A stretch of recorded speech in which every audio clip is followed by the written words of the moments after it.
Oh no, I'm alive. Look out. Hey there, YouTube fans. How you going, man?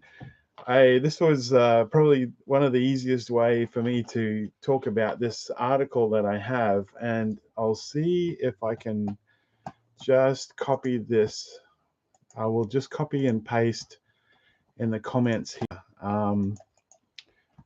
the Indian reference. There we go. That's the Science Direct. But then there is a that should take you to the link for the actual study that was done. But anyway, the study that was done, and hopefully you can hear me okay.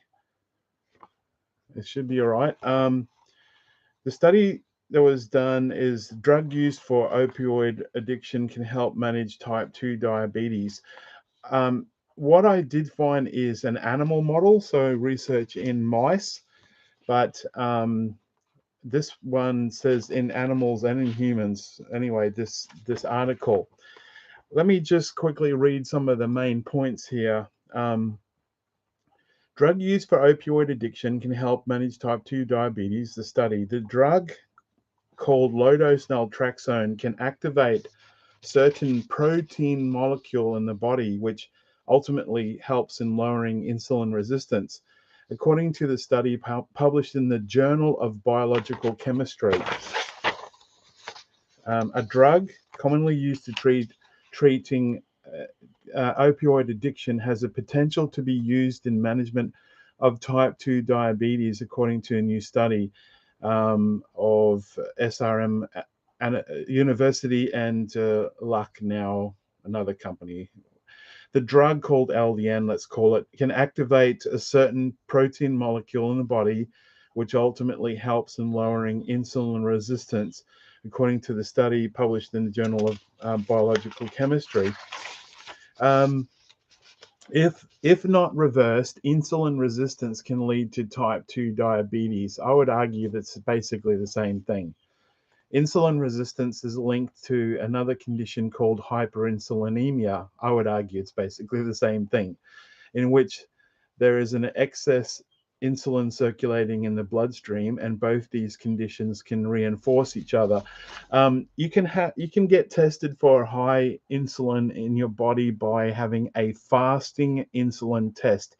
You have to ask your doctor, especially you have to check with your doctor before you do anything. But a fasting insulin test should give you an indication whether you have high levels of insulin, regardless of your blood sugars. Okay, it can be an independent thing. So what I'm trying to say is your blood sugar may appear normal, but you've got all this insulin. Your body's making all this insulin to try and keep and protect you against all the high blood sugars.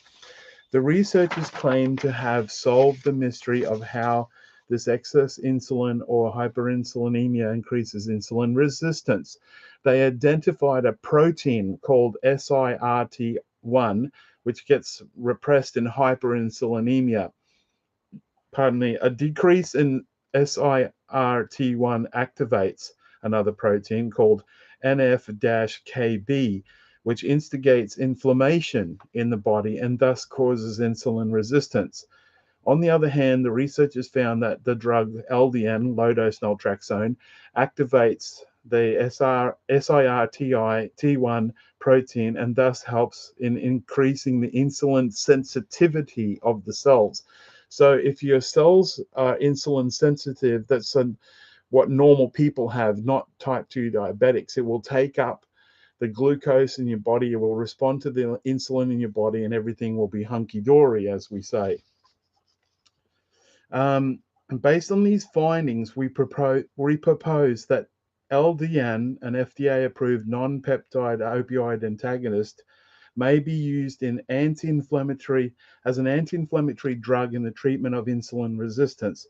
The study said naltrexone at low doses could potentially restore some of the diabetes-associated events in cellular and animal models, said Dr.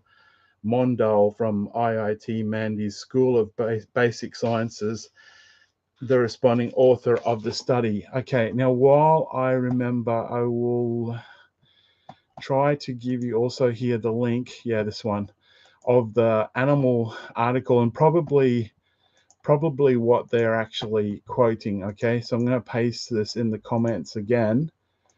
All right, so I've just pasted the animal model. Now, one last thing I wanted to say before I close this live chat was, don't worry about the mess behind me. It's always a mess in my place. Was that I took that low dose naltrexone at 3 milligrams. I immediately felt really, really hungry, and I wish that I checked my blood sugar at the time. But I've been saying since I've been on this drug, right, that it has been affecting my blood sugars in a positive way. In a positive way, I mean by like they're going down, okay? But that it's been going too down for me, and so that I've been feeling ill at those lower blood sugars, which makes me think if you've got a real problem with diabetes, maybe that would be a really good thing. I lost a bunch of weight. I've had gastric sleeve surgery. I lost 20 kilograms, which is about 44 pounds, probably plus some fat as well. And it basically cured my diabetes, or let's say we put it in remission. All right, so look, I'm going to leave it there. I really wanted to get this out. It was really a lot easier for me just to do it on the computer. Hopefully the sound and everything went okay. And I will see you in the next one. Please remember to give to the children of savethechildren.org.au for the Ukrainian kids that have escaped war. I'm going to write that in here. savethechildren.org.au. Okay. And I will see you in the next one. God bless. Teacher Sal out.